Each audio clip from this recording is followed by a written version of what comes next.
In Manhattan's East Village, an abandoned synagogue caught the eye of entrepreneur Martin Davis. He poured 3 years into the renovation, rebuilding the temple as his home, and in the process, discovered his own family history in the backyard.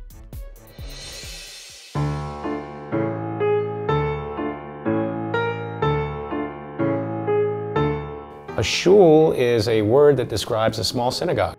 Around the turn of the century, there was the mass wave of immigrants from Eastern Europe, Russia, primarily Jewish, that came into the neighborhood. My grandfather came here, emigrated here. It was, a room the size of my dining room with 9 of them living in there. At that time, getting out of the neighborhood, moving uptown was moving up in the world. It was stepping up the ladder.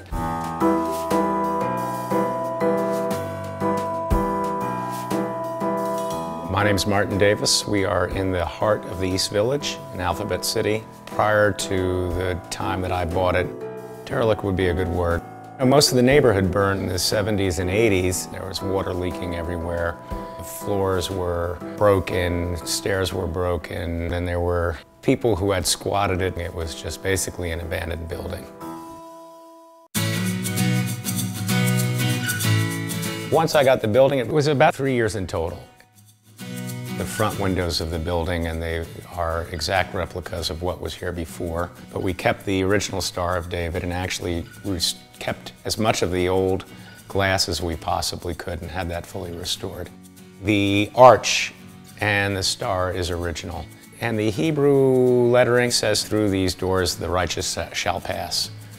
So there's still elements of what this building was, its history. This place is really a work of art. Just in terms of the lighting, everybody that comes here is just floored by it.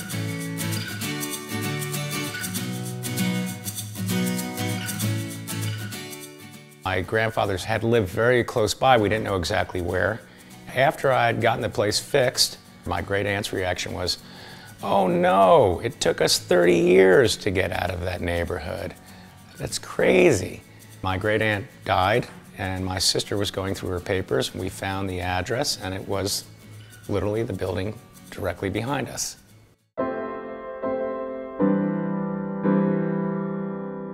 And this is the spot that my grandfather grew up in, directly behind here. And I often imagine what his life was like as a child, running around playing here, and it really brings it all home for me.